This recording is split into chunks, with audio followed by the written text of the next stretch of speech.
Hey, Mijo and Mija, welcome back to another episode of Mijo Podcast. Today, we are going to be sharing one of my best friend's stories. Amy, welcome to the Mijo Podcast. Well, thank you for having me. We're so excited to have you guys. Amy and I have been friends. We just found out for over a decade. Yeah, for over a decade now. A friendship of over a decade. We met when I was in middle school. I think I was in middle school too. Yeah, right. We were in middle school. We were in middle school when we met, and it's been years, and the years have gone by so fast. But Amy is one of the first people that I thought of when we were creating the podcast, and we're thinking of people's stories to share. So thank you for coming on. Of course. I think Amy has such a powerful and resilient story, and it's very courageous, very inspiring, and I'm so glad that we're going to share it today because hopefully someone out there sees themselves within this story and finds that encouragement. So, Amy, we're going to be talking about your journey with foster care. Yep. So, tell us a little bit about who you are before we get into that. I want to have the audience know, a little bit about you. Yeah, so a little bit about me is that I am a middle child from my biological parents and my non-biological parents. I'm the first to graduate college from my family, and I am currently working with foster youth as a transitional development specialist, and I am making my way in my career to be working hopefully as a lawmaker for foster youth and nonprofits. So I really see myself as an advocate because there's a lot of gaps that need to be filled. So I guess that's who I am. Yeah. So as you guys heard, we're going to dive into a lot of what she said. But aside from that, I just want to make a side note. Guys, please follow Amy because she's going to come back on the podcast. Yep. And when she comes back, we're going to talk a little bit more like chisme. We're going to talk about some dramas that we went through in high school.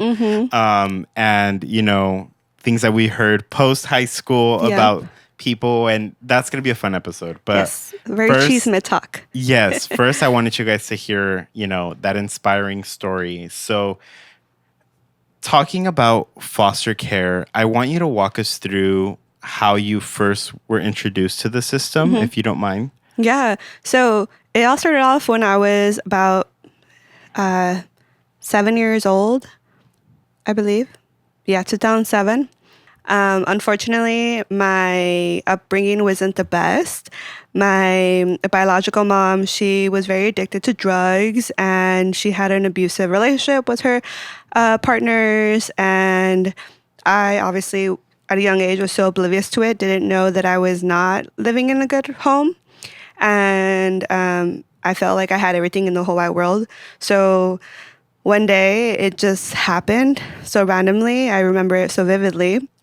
And I remember it because a couple days before, I had slammed my fingers on the car door and hit my hand really hard. So I was sleeping with my hand off the bed. And so prior to this happening, my mom and her boyfriend were in the room, and they were arguing and throwing stuff, and a lot was happening. And I was in the living room with my sister, and she was like, "It's gonna be okay. We're gonna be okay." She got used to it. She was used to it. I unfortunately wasn't. I was just kind of oblivious to it, and that happened. And she ran out of the room. He ran out of the room, and she was like, "I'm going to be right back. I'm going to tell the neighbors to take care of you guys." And she went running after him because he was trying to take away my biological little brother. And he ran away with him. He got in the car, put him in the car seat, and sped away. And my mom, she was high and drunk. And she also got in her car and sped away. And I believe that she got into a car accident or some accident happened. And They both got pulled over, and he ended up telling on us, saying that we were at home by ourselves. So the cops came in the middle of the night, woke us up, and literally grabbed my hand, the ones that was injured, and just shook me awake and was like, get up, get up. And I had no idea what was happening, what was going on. And I remember being so scared because I just got woken up with flashlights all over my face, people yelling at me, telling me to get up and pack a bag. And I didn't know what to pack. You're 7 years old. What the hell are you going to pack? I remember going for my Barbies and I ended up getting in trouble from the police officer because he was like, no, you don't need that. And I was like, clearly I do need a Barbie because what the hell? Yeah. And that was the last time I ever had a Barbie to myself when I was 7 years old. And I obviously can buy myself a Barbie now, but I just feel like it's so much trauma. Yeah. And I relate a lot to that experience, to that moment. So it started off when I was 7, and that was the start of it. We would go in and out of foster care. My mom, she would get us back, but she would go back to drugs. Her preferred drug was methamphetamine. I believe it's crystal and alcohol. Yeah. So it was something she just kept going back to, and she would get clean and she would not be clean. And when she would to get us back, it was just constant back and forth until a point where the court was like, you're not going to get your kids back anymore. And when my little brother was 7, keep in mind, he got taken away when he was a week old. Wow. He was 1 week old. When he was 7 years old, he was put up for adoption. And I was the one who said yes for my little brother to get adopted. And I had already not had a great relationship with my mother and my sister. And that just really took the cake because my mom wanted to fight for my little brother.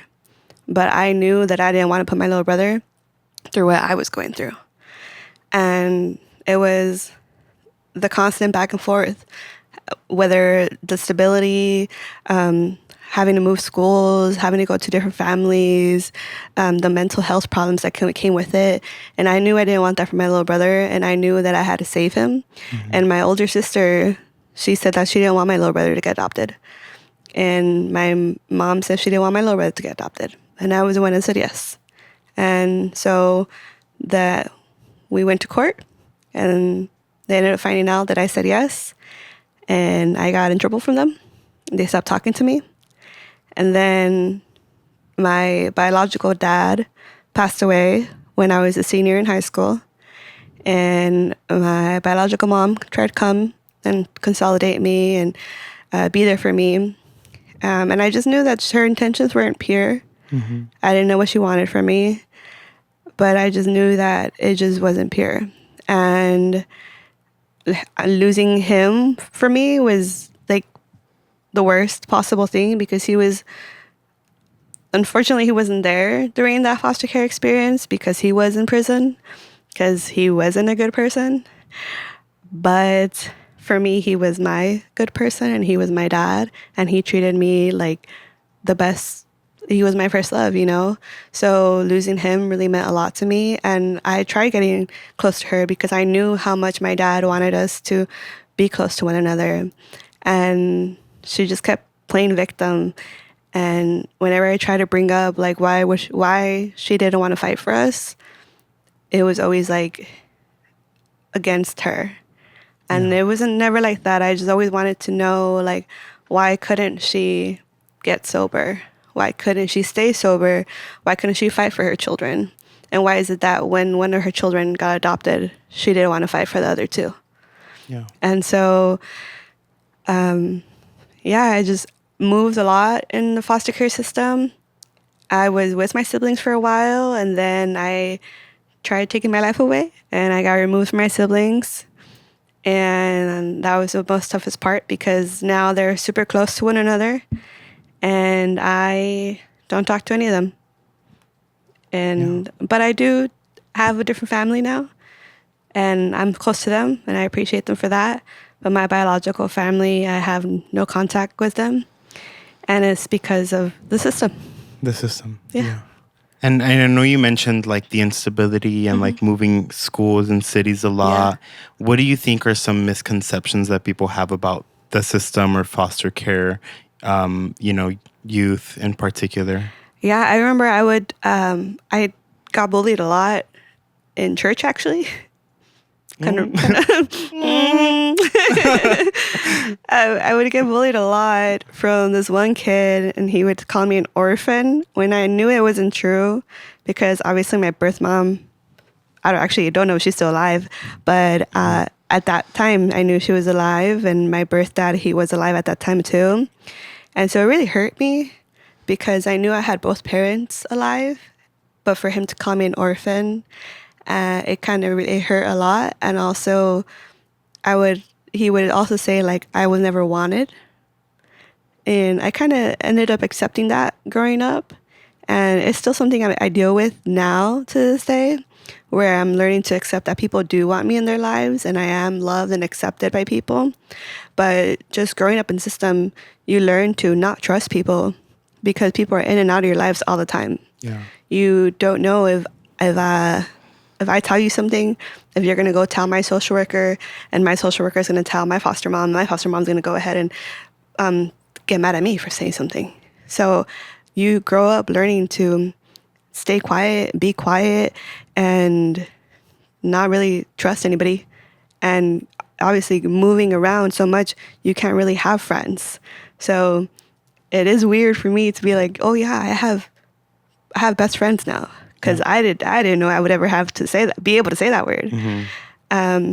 Because at one point in elementary school, I did have a best friend.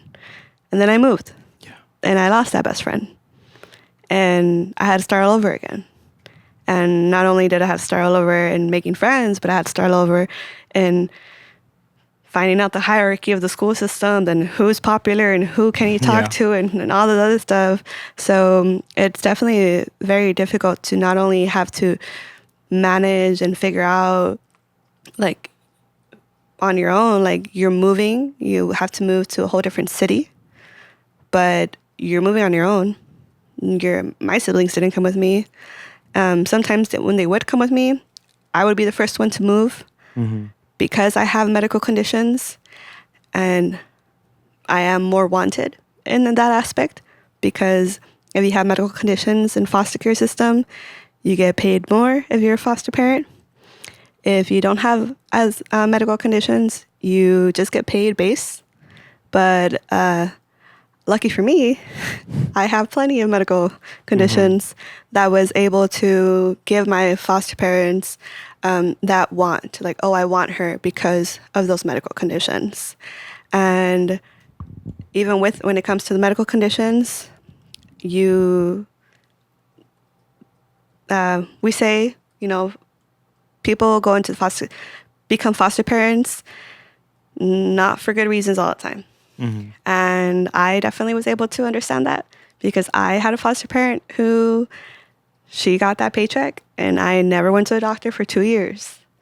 I had to go to the doctor. I had to go to the dentist. I had to do all these stuff, and I never went because it was too far for her. She didn't drive. She didn't want to learn how to drive, and it was just inconvenience. But she would go ahead and forge those documents to be able to show my social worker that she took me to the doctor's appointment, when clearly she didn't. That she refilled my medication when she never did.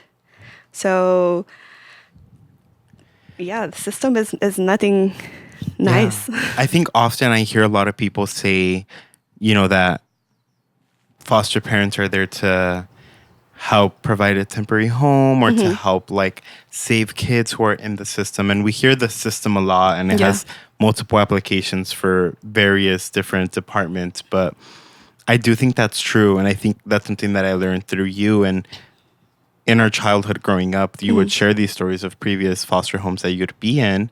And it's very heartbreaking to see how people deceive a system that's meant to support and to really provide care to these foster youth individuals, and to have people take advantage of that for monetary reasons or for whatever reasons they may have. Like, that's, I think, the biggest misconception. People think that everyone who's a foster parent is doing it out of the pure love of their heart. Yeah.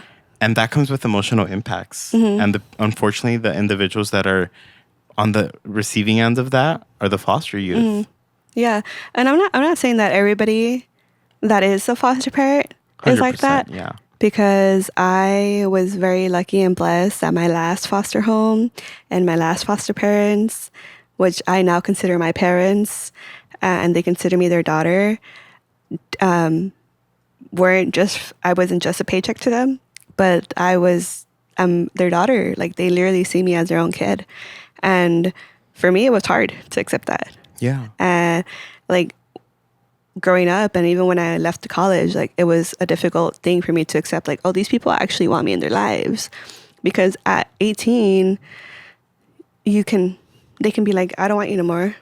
Yeah. And now recently, till you're 21, that you can stay till extended foster care. And I was lucky enough for extended foster care to exist at that time. But growing up, I knew at 18, that was it. Like, as soon as I turned 18, and I turned 18 in February. Yeah. And we don't graduate high school until June. So I was like, okay, I have 3 months for me to figure out, like, what's going to happen. Am I going to be homeless? Or are these people going to accept me and to keep me till, even if they're not receiving a paycheck? Or what's the deal? And like I said, I was very blessed and lucky that they did consider me their family. And they opened their doors for me and kept me in their lives, and still I'm part of their lives because they truly wanted to nourish me and help me grow and see me become a young adult and the person who I am now, compared to my old foster parent, where I mentioned college and she's like, oh, you're not going to go. Bitch, what? What do you mean? Yeah. And she was just like that because she was a hater, because her kids didn't go to college. And so why would I go to college if her kids didn't go to college? So it was just like, no, it's not going to happen. And you mentioned your final foster home, which is, of course, now your parents. And I love your parents and your family. We've known each other for years. So how did that moment shape you? I know you mentioned a little bit about talking on accepting the fact that these people want you in their life. And, it wasn't just transactionary where at 18 you were being cut off. You were still expected to be around and, just treat it as part of the family because that's what you are. Yeah. So how did that moment shape you, finding that home and finding that family that took you in and has embraced you for the rest of your life? It's still something I'm still working on. I struggle a lot with sense of belonging. Obviously, you can tell why, because growing up, you move it around a lot and you're temporarily someone's problem for a little bit. And I was definitely a problem child. So I definitely tested my current parents, a lot. I threw tantrums. I talked back to them. I still do sometimes. But it's definitely like I tested them to the limits, and they weren't like, okay, you're gone. And for me, when I realized that, it was like, oh, wow, like these people like want me in their lives. And that's weird because no one else wants me in their lives, or no one else had wanted me in their lives. So it's still something I'm working on. Yeah. And accepting the fact that they do love me and they do consider me their own. We joke around and we always say that I'm adopted. I'm not, though. But it's easier to say I'm adopted than to tell everybody, oh, yeah, she's foster care and she was my foster kid and now she's just with us, Yeah. So instead of having to explain all that, and we just say I'm adopted. And for me, it feels nice because I know that they're my family.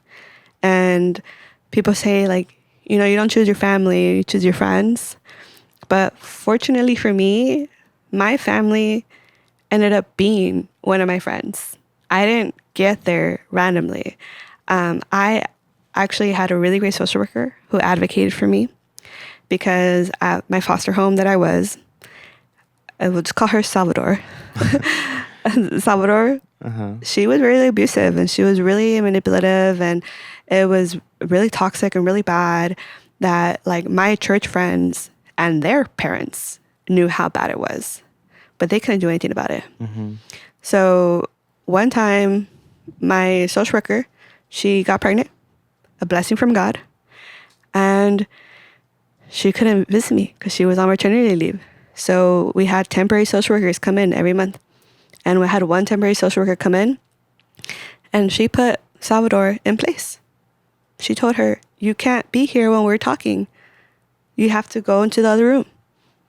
And when she did that, I was like, oh my God, I have to tell her. Yeah. I have to tell her It's your everything. opportunity. It's now or never. Yeah. And I told her, I was like, I had to whisper to her because I know she was listening on the other side of the wall. Of course. Of course. So I was like, I told her everything. I was like, this is what's happening. She's abusing me. She's making me eat roaches. Like, it was just so bad. She was, I don't know why, but she would steal my underwear and my socks. I don't know if it was to keep me from running away or what. But even if I did run away, I had nowhere to go. Yeah. So I told her everything, all the abuse that she did to me, everything that I could think of that was going on in that household. And she looked at me and she's like, don't worry, I will get you out of here. And the next week she came back and she talked to me and she's like, I got you. I can get you out of here. I got placement for you.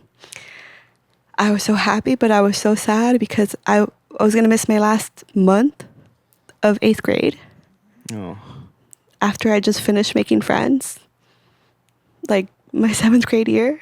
Yeah. So I was like, I can't leave now. I might as well just tough it out with this lady and just wait. And she's like, no, I need you out of here now because it's not safe for you.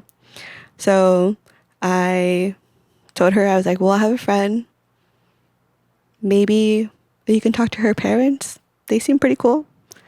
And sure enough, after she finished our visit, she went to go knock on my parents' door, and she's like, oh, hi, my name's so-and-so from CPS. And I'm like, I remember my mom telling me the story, how she thought that it was that someone had called reported her. Yeah. Oh no. That she thought someone reported her. She's like, oh fuck. She's like, they got me beating my kids. Oh. And then she's like, oh no, it's not about you. It's actually your daughter's friend from school. And they ended up telling my social worker told my mom the story and everything, and how I need to get out of there, and how it was supposed to be temporary placement, that whenever 8th grade's over, that if they want to, that they can move me. And if they feel fine with me staying, then I can stay. And I remember my mom told me the story many times because she's like, it was your dad who said yes. It wasn't me. It was your dad. And I'm to this day even still surprised because my dad's very like reserved, very machista. He's very like old school Hispanic. Yeah. So you bringing a stranger into your home, it's big. Yeah. But he really felt sorry for me, and he said yeah. And they talked about it. They called my social worker, and within the week, I moved in with my friend, and now that's my sister. That's not my best friend. That's my sister. That's beautiful. Yeah. So I made my family because of my friend, and I'm so glad that her family was able to accept me and keep me and still call me their family. And I don't know like where I would be if it wasn't for them. Because a lot of the opportunities that I have now is because they allowed me to say yes. And their support. Yeah, and exactly, and because I had their support, and they were like, you got this. I believe in you," when no one else did. I think that's very heartwarming to hear, and especially that temporary social worker who was filling in for your social worker, for her to have such a true love for her job and say, "I'm gonna get you out of here," and come back a week later, keep that promise and get you out of there. That's huge. No, definitely. And that's what it's about, right? Like that's what it's about. And I know there's many programs and support systems and mentors that are in place to help foster youth. What are your experiences with these programs or mentors, teachers that have also been a part of your journey along the way outside of that home life, with foster families? Yeah, I always was only able to rely on outsiders. Most of the time it was because I knew that if I told them something, it wouldn't really matter because I'd be gone like in a month or two because I'd probably move. So I was like, whatever I say, not going to really matter. Whatever I write down, it's not going to really matter. But these people actually cared. I remember I had a math teacher. I think her name was Miss Perez in LMS. And Yep. she was great. I loved her. I remember we sat down and I was writing and she's like, oh, what are you writing? And I was like, oh, just whatever my therapist told me that I got to write about. And she wanted to read it. And it was like basically my memoir. Yeah. And she's like, the next day, she was like, I'm so sorry. I didn't know you were going through this. Like, if there's anything I can do. And I'm like, oh, like, I feel bad when people feel bad about me. Because, like, I also don't see it as inspirational or anything. I just see it like I'm living life and I'm surviving. So when people say, like, oh, you're an inspiration and you're this, like, I don't know how to feel about it because I've just been surviving. Yeah. And it's just, unfortunately, I had to do what I had to do in order to live. And if it's inspirational, like, I'm glad, but I've just been trying to survive and think about the next step because that's how it's always been for me growing up. So having these mentors and having all these people in my life has really been really great because they've always seen what I never saw in myself. They've always seen how successful I could be and what I am right now, And so, like, I have mentors from, like, that I've been my mentors for decades now. So it's really nice to know that they saw me when I was a little kid and now they see me as a young adult. And now I'm speaking with them or I'm presenting with them and we're at UCLA together and I'm talking to donors with them and it's really great. And having these people by my side and knowing that they saw me grow up, it's, for me, I'm even appalled when we're drinking wine. I'm like, oh my God, I've never my whole life did I ever think we would be drinking wine with the together. teacher? Yeah, exactly. Yes. Like Ms. Magali. Yes, I have these. Yeah, like Miss Magali. Magali is like a part of all of my family Yes. parties now. And it's crazy to have those moments where you're picturing your like high school, middle school under the authority of these teachers and, of course, like being respectful and obeying them and full circle moment. Then here you are as a young adult having wine with them, having dinner. And then you're like, oh my God, like I remember when having dinner with your student is like totally like, no, it's bad. It's bad. Like you're not doing that. And it's like, here you are having coffee or tea or like, wine exactly. with your former student. And it trips me out sometimes too. I think one of the things that I also want to talk about because it's huge for us here on the podcast is your identity as a Latina and how that also, on top of being a part of the foster system, can provide challenges within itself. I think challenges that our community faces. What can you tell us about that? And, the intersection between being a foster youth individual, but then also being, a person of color. So I definitely want to start off by saying that I've never always been proud of being a foster youth. Not until I was a young adult. I'm about to age myself.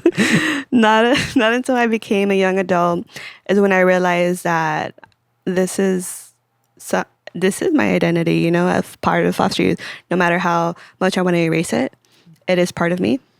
And like I said, being a Latina is pretty much part of me too. I am Mexican American, but growing up in the system, your culture does get taken away from you.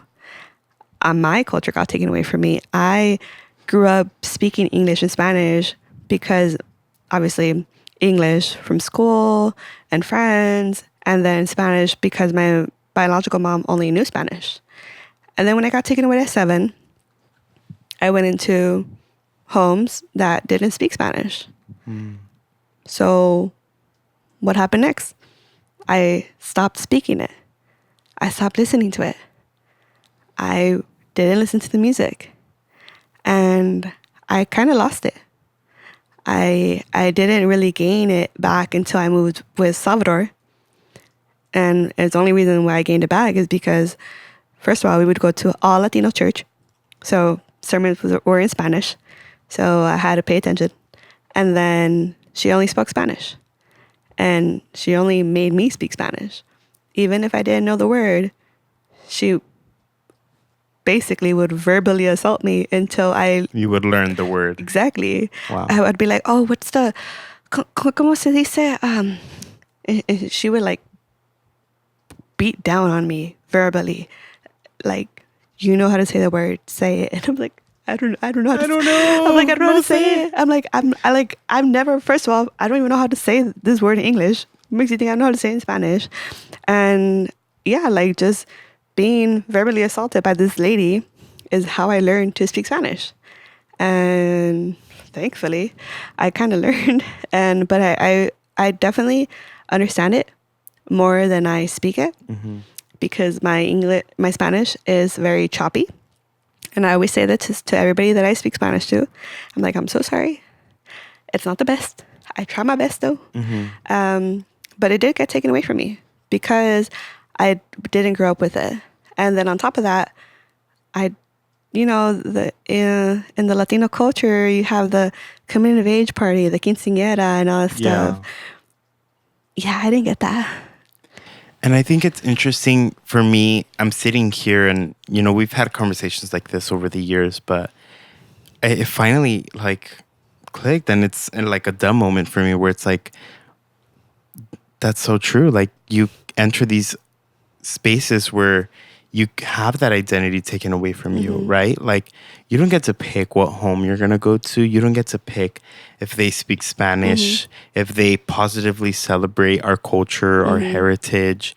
And I think that's heartbreaking that you were, robbed of that when it's something that you were born into, something that you used to be a part of. And for you to kind of have that stage in your life where it's taken away. And, you mentioned it was brought back, but the pain that comes with, right? In the way that it was, that you were taught Spanish again and the trauma that creates, I can only imagine, right? Yeah. But even though you only speak a little bit of Spanish, I'm glad you still... I wouldn't say a little bit. I am pretty fluent in it. I'm just do sound like a no sabo when I speak it. Like you can obviously tell that I'm not from Mexico. Yeah. But yeah, like I can definitely understand it way more than I speak it because there's a lot of big words and there's a lot of lingo as well that I don't know. Yeah. But I also, like now with my family, my parents, they don't speak it at home because they speak more English. My dad, he speaks English because he himself is a Spanish speaker, but he wants to perfect his English, which is fine, Yeah. But also I can see in his children that like they don't speak Spanish as much or they don't really understand it as much as I do. Like, and then since I know that they don't speak Spanish as much, I definitely go to my grandma's and we just be chit-chatting, and sometimes she'd be saying some words and I'm like, what is that? I feel you. I feel like, honestly, like even then, like my parents speak a little bit of English. Well, they speak somewhat English. And a lot of times they'll carry conversations in English. And, I have cousins who don't speak Spanish fluently. And I can really like jam out with my grandma where I'll have like full on conversations. Yeah. And thankfully, I've been able to keep up with my Spanish. Of course, I don't know it in a formal sense. I think not many of us do. Yeah. And Spanish within itself it's a complex language. One of the things that I do want to talk about also is, now that we're on this topic of culture and identity, did you ever see people that you felt represented with or that you saw yourself in these like influential roles or positions, and what did that mean for you? So yes and no. obviously, I saw Latinas Okay. in politics, like our Okay. famous Dolores Huerta. Yes. Yes. I saw her and was so inspired by her because, politics is all I want to do, and how big she advocates for what she stands for. But also at the same time, no, because part of my identity is not just Latina. I am a foster youth. And up until recently is when a lot more foster youth have been coming out of the light and have been speaking out and have been changing laws and things. And so I'm fortunate in a way to say that I'm one of the leaders in foster youth, because I have been able to help in pushing policies in higher education and also sibling reunification, and mostly higher education, really, because of that big gap that there is. So for a long time, I really didn't see anybody like me. Now I see more of my peers wanting to do the same thing, and I'm really happy and I'm really glad. But growing up, I really didn't see anybody like in at all, like Latina or in foster care, that was pursuing higher education and fighting and advocating for everybody else. And for me, it was honestly really foreign. And even like having people that to say like I look up to them, it's still something foreign to me Yeah. because we're not under the same background, Mm-hmm. So I do want to change that, and I'm trying my best and to change that. And like I said, I'm really glad that I am considered part of one of those leaders with the National Foster Youth Institute. So, Hey. hey. Little drop. Yeah. And I think you are on the perfect track. You already are such, an advocate in that community. And like you've mentioned, you've been recognized with institutions like the one you just mentioned, sermons and stuff at UCLA, right? So Yeah. going into college, you graduated from UC Davis. Let's go, Ags. Which, by the way, when she came back home, it was amazing because we like finally reunited on a daily basis per se. Yeah. So of course you go to college and you've talked about you want to pursue policy and you want to help push that policy. What helped you make that final decision to say I'm going to go to college and I'm going to become such a pivotal person that pushes policy forward, that helps foster youth, and to dedicate your life's, career to that field? So it's definitely, well, let me answer the first question. The first question about going to college, I felt like I had no choice. Okay. It was either college or homelessness. Okay. Because, like I said, in 18, you can age out or you can stay in extended foster care now till 21. But growing up, I always knew it was either I go to college that has dorms, because or else I wouldn't know where else to live. Yeah. Or I would be homeless. So I had no choice. I had to go to college. I had to, and that's why I worked my butt off so much in high school, and that's why I did IB, International Baccalaureate classes. Yeah. And I did community college classes when I was in high school because I needed to stand out. I couldn't just be like a sob story. Yeah, applicant. exactly. Yeah. And so when it came to like the personal statements too, like I really had to put my whole like everything in that. Like, I think I know what you were gonna say.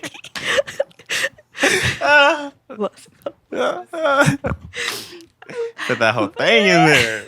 No. That. Oh, fun. Okay.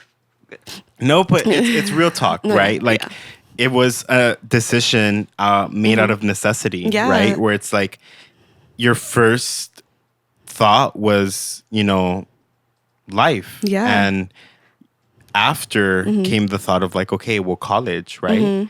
But your first attempt to get into college was because it was going to provide that housing Yeah. and it was going to be your next move on, your life, Yeah, like where you were exactly. going to live. And then it was okay. Yeah, then it Now was that we're like, in college and we have, a place to stay secured, now let's get into the college part. yeah, exactly. Now, then it was like, okay, what do you want to do now with your life? But first, it definitely was like survival mode. It was like, you have to get to college, you have to get a full ride. Because who else is going to pay for it? And on that note, what are those barriers with like the financial Oh, there's so background many of behind them. that? Like, I mean, I know we have financial aid, but from a foster youth perspective, Yeah, so even now, there's still barriers. So I remember when I first got accepted and I knew I wanted to go to Davis, I had to pay a $500 fee for my intent to enroll. wow. And only reason I was able to pay for that is because I got a scholarship from the Department of Children and Family Services. Okay. If I didn't get that scholarship, I would not have been able to pay for that. And I was not about to ask my mom and dad to pay for that. Because even now, I still say, why am I going to ask my parents for money if their kids aren't even asking them for money? Yeah. Like, I'm not even their kid. Yeah, and everyone's situation's different, right? Like I'm sure there's other people in the system who have that same thought. Right.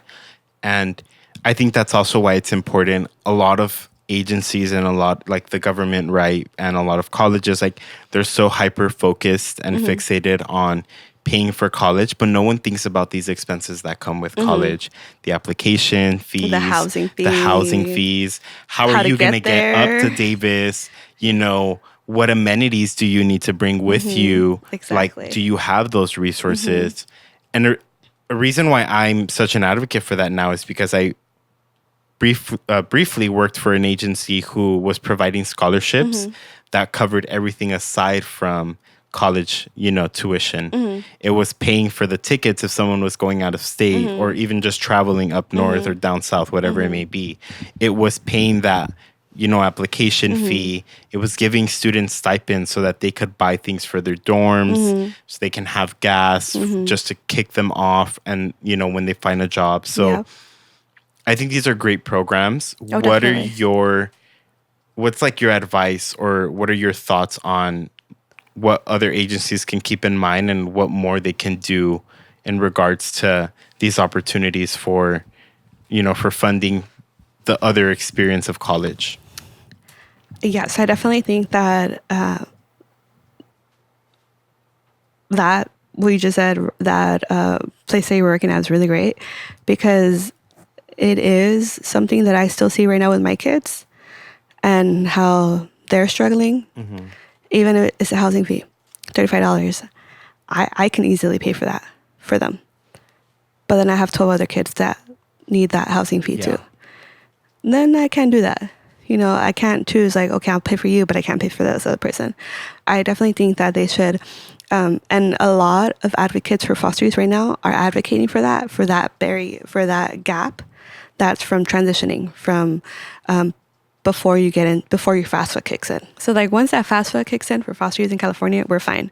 But before that FAFSA kicks in, we have to figure it out. Yeah. And so a lot of places, like I remember my senior year, I applied for scholarships so much that I was able to reuse some of those same essays. material, yeah. Same essays. But I was also very fortunate to have really great mentors and really great advocates by my side who would put me down for everything, anything and everything, whether that was getting a free bag Yeah. for my laundry. I'll take it. I remember, I still have that laundry bag. And honestly, like people at home may be thinking like, oh my God, like so dramatic. But no, like No. that laundry bag can run you like $14, right? $14 And it's that like you don't have. $14 that you don't have. Or even, I don't know, like some shoes, right? It's like, it's all one less expense that a student is going to have to cover to get them just into the college dorm. Yeah, and a lot of people may not think about these stuff because, a lot of people have mommy, daddy, Yeah. or family that helps with that. And whatever you need to go to college, I got you. I didn't have mommy and daddy to be able to help me with that. Yes, I had my foster parents, but same time, you have to remember, I'm not their kid. Yeah. I'm not about to ask them for all these million things even when their own kids aren't going to college, Yeah. you know, or going to a 4-year university. So, like, the audacity Yeah. is crazy. So the programs really should consider the gap from high school to college. And that gap is summer. Summer. Yeah. Because summertime, once you graduate high school, your foster parents can be like, okay, bye. Yeah. And the school district too, right? Because the school district offers services and they have student services or something equivalent. But then it's like once you graduate, Yeah, they're telling you bye-bye too, right? exactly. So summertime, like, if you don't have summer school or like a summer transition program, luckily Davis had a summer transitioning and enrichment program called STEP. Hey. Luckily they had that, you know, so I was able to be out there for Davis for like 2-3 weeks before school started. That was Nice. 2-3 weeks that my parents didn't have to worry about me. My parents didn't have to feed me. They didn't have to worry about anything about me. And that was also 2-3 weeks that I was like fully independent. So, but also before that, it was like all those things I needed before college. And that's why I had to apply for all these scholarships because I was like, okay, I need clothes for college. I need shoes for college. Yes, my foster parents can help me with some of these stuff, but I want to be able to buy my things and be able to take them up north. I remember I bought like a whole bunch of stuff, like Lysol wipes and all this other stuff. And I even had my for the Latinas, I had my I had my Mexican box. Hey. In there, I had tapatio. I was about to say, like, is it tahini and all that? I had Valentina. I had Yes. chamoy. The I had essentials. I had everything, tahin, everything, tamarindo, all that stuff. I went to Plaza Mexico and got all that stuff In Linwood? in Linwood.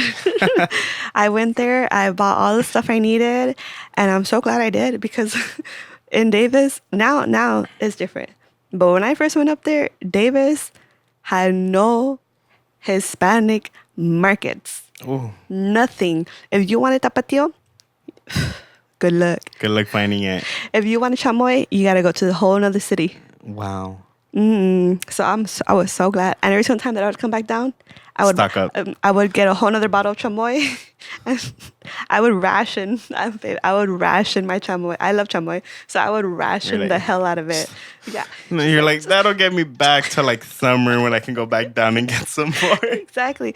Because like I'm telling you, it wasn't accessible. Now it is because, you know, now Davis is growing Yeah. as like a college town and the city and everything.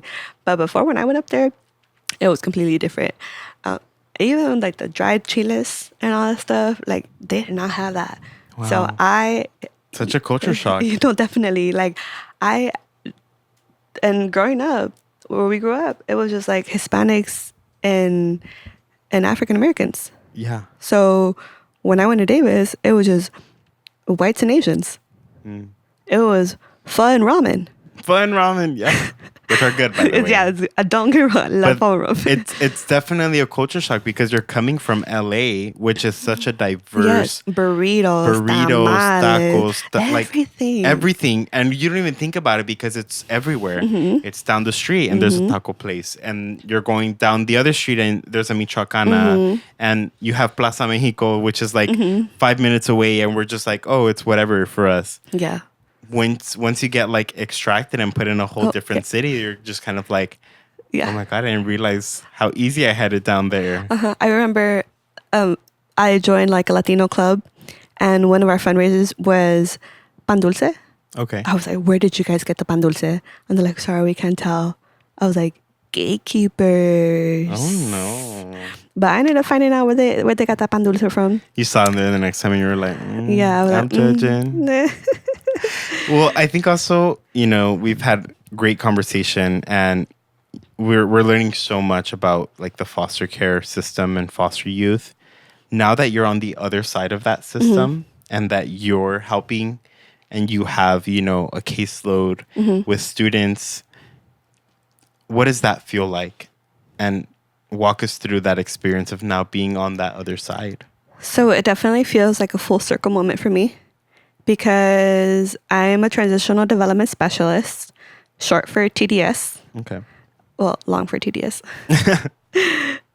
Short is TDS. Yeah, exactly. But I have 20 kids and they range from ages 17 to 21. Okay. Some kids are still in high school. Some kids just got a baby. Some kids have a family already. Okay. And it's definitely a full circle moment for me because I remember in my senior year, I had a TDS worker. And I remember telling her, hey, I don't know what I want to do for college. I don't know, like, what's going on. Like, I don't know where I want to go. Any of this stuff. And she was always there to listen to me and hear me out and talk to me and be that one person for me. And now that I'm a TDS worker and my kids talk to me and my kids trust me enough to be like, hey, I want to get on birth control, but I don't want my foster mom to know, nor do I want to tell my social worker because he's a man. Yeah. And and you're the only person I can talk to or tell because you're a female and you've been in my same shoes. Like, it really is fulfilling for me. And I get very happy when my kids trust me a lot, to the point where like those things happen, they're like, one of them wants to go on birth control. Okay, let's go to Planned Parenthood. Let's go put you on birth control. Or one of them, she just gave birth. I was with her going to the hospital tours, with her at those parenting classes. Wow. Do I have a kid? No. No. Am I about to have a kid anytime soon? No. But I was more than happy to be there and learn because not only does it help me, but I'm being there with them and it helps them too. So I find it definitely very fulfilling and it helps me understand even now, like the barriers and gaps that there still are because my work is never done. Like for foster youth, we can be like, oh yeah, this is checked, but there's always so much more that needs to be fixed and needs to be done. And so being on the other side and still seeing those same barriers, it's kind of like an awakening. And I see like, okay, you need to do something about it. And I always tell my kids, if you don't do something about it, no one will. So you got to speak up for everybody else. What do you see now that you're working from inside the system? What are some gaps that you see? I know you mentioned there's still like the same roadblocks there. Yeah, so definitely going towards higher education. Okay. So like I was mentioning before, FAFSA kicks in, housing instability, having not lack of resources, but lack of getting those resources. And the wraparound. Once your social worker leaves you, bye. They're gone. A lot of them don't care to check back in. A lot of them, you were just a case number, not a person. So reaching out to those social workers and trying to talk to them and see if they care about the kid and what do they want us to work on. And some of them just like whatever you want. Some of them are really, really involved in their kids' life, and they're like, oh, they're not doing well in this, and I want them to do tutoring. Okay, cool. Let me go ahead and talk to that kid, see if they want to do tutoring. Sorry, they don't want to do tutoring, but we can figure something else out. And if they're like, yeah, that's fine, whatever you think is best, we'll go ahead and do with that. But there's definitely social workers even now that are not doing social work for the right reasons. Yeah. And I saw that when I was in care, because when I had my first social worker, when she was pregnant, before she got pregnant, I told her everything. I told her how badly I was being abused. I told her how I wouldn't go to the doctor. I told her everything. Did she care? Nope. I was still in that house. She did not care. And that was just me. Yeah. Imagine all the other kids. And then the difference to see, like we mentioned, right? The temporary social worker that came in and got it done in a week. Yeah, exactly. I'm 110% sure that these are the reasons behind your interest in policy with foster youth. What are your ideas with policy and with stepping into that realm and taking on that big responsibility? Because that's huge, right? Like for you to have such a passion, reasonably, to say, I'm going to go above and beyond and make sure that it gets done. The reason why I have such a passion is because I had really great people by my side and still have really great people by my side that saw who I am now before I even saw me. And they were able to see how good of a storyteller I am. Yeah.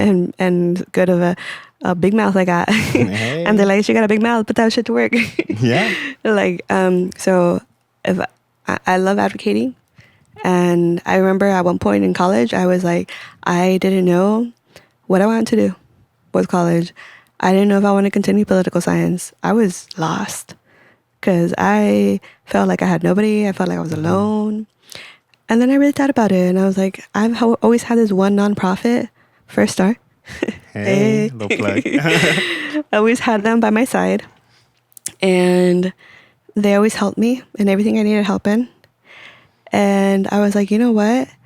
I need to stay in politics because I want to be able to advocate and become a policymaker to make policies easier for nonprofits and for foster youth, because nonprofits help foster youth. Yeah. All the ones that I've worked with has been helping foster youth. The current one, my current job is a nonprofit. And what do? Yeah. We help foster youth. So I love it because it's not only fulfilling, but we're changing lives every day. And that's important. Yeah. And it's, you don't know where I don't know where my kids are going to end up at. Yeah. But I'm excited where they're going to end up at. And I know they're going to end up somewhere great because they have me by their side. That's awesome. Oh, that's so full circle, right? Yeah. What changes do you want to see in policy? I definitely want to see more changes for higher education. Right now, we're trying to advocate for that gap that I was mentioning about the summer. Summer gap. Yeah, the summer gap. Before, financial aid kicks in. It's currently in the works right now. We're trying to see if it can be passed, hopefully by next year. Okay. Because, those financial barriers are definitely there. And if you have financial barriers to get into university and you can't pay for that $500 enrollment fee, then you can't get into university. Yeah. Also, luckily, our favorite assembly member, Jose Solache, former council member and mayor of the city of Linwood. Yes, of course. Him, and another assembly member, Brian. Shout out. Plug. They both worked on siblings reunification. Okay. So they helped pilot that, and they worked with Children's Now and a couple other nonprofits as well. And happy to say that I also worked with them as well to be able to help push that. So I'm really glad that was able to get done, but also want to see, because one thing for them was to keep siblings together no matter what. And sometimes it can be difficult, And so I'm glad that they did that, but also another thing that I want to see for foster youth in policy-wise is more medical care and better medical care for us. Better. And not saying that, and when I mean better medical care, it means being like holding people accountable. And those people are the foster parents and the social workers and making sure the doctors are also held accountable, and they're just not like a doctor who's going to write something off and say, yeah, we did this. Mm. Because I had those doctors that said, yeah, we did this to her, but they didn't. Mm-hmm. And so I definitely feel that a lot of changes need to be done. Medical, kinship as well. So in family, that's kinship. Mm-hmm. So and family placements. Sometimes family placements aren't the best. My Salvador was considered family placement. I never even knew this lady before I met her, but she was considered family. Family placement. Yeah. But I never knew her, and to this day, she's not my family at all. The only reason that she was considered family is because my biological mom said that was family, but that was just a lady from church that she met. And like a month or two after I moved in with her, my mom and her stopped being friends. Wow. So I stopped seeing my mom after that.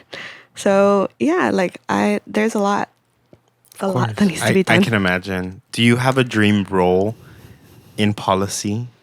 Yes. Politics?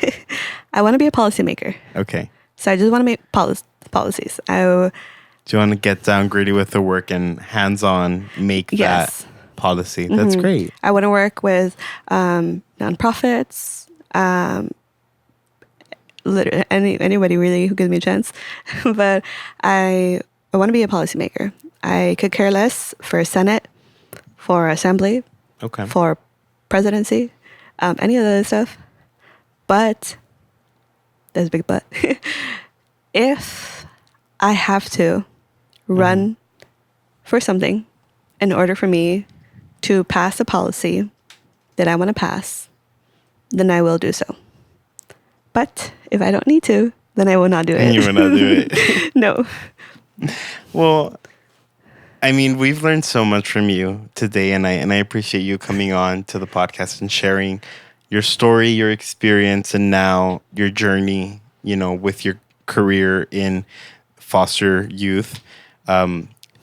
What piece of advice do you have for our audience, foster youth kids or first-gen students getting into college, people who just feel connected to your story? Yeah, so I definitely want to say always be kind, because we need kindness in today's world. Always be kind to one another. You never know what anyone else is going through. I definitely would have loved for people to be kind to me when I was younger. And also to never give up. And sometimes things might seem impossible, but in the word impossible, there's also a word called possible in there. Mm-hmm. So it may seem impossible, but it is possible. And it may take some time, but good things take time.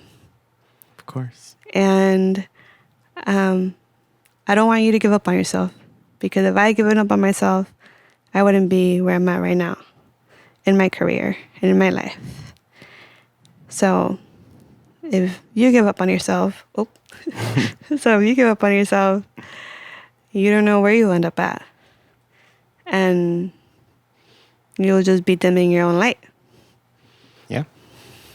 So keep going, keep trying. And if you fail, that's okay. You learn from failures. Yeah. And just get back up and keep trying. One last thing. Is there a message that you would give your younger self? Anything. I would tell my younger self that things do get better, and that I did find happiness. Oh. Well, thank you so much for coming on. Guys, Amy is amazing, is one of my greatest friends. And, I love her for her resilience, her grit, and everything that she stands for just inspires me every day. And what better way to, share a story than to share Amy? So thank you for coming onto the podcast. Of course, thank you for having me. I hope someone out there connects and feels seen with Amy's story. And we're going to drop some links in the bio to resources that Amy's going to share with us. But thank you so much for listening, and we'll catch you next time. Catch you guys next time. Tune in for the Cheeseman Talk. That one's going to be good. You're going to see the friendship side of us. Yes. But stick along. Hopefully that comes soon. But until then, Bye. bye guys.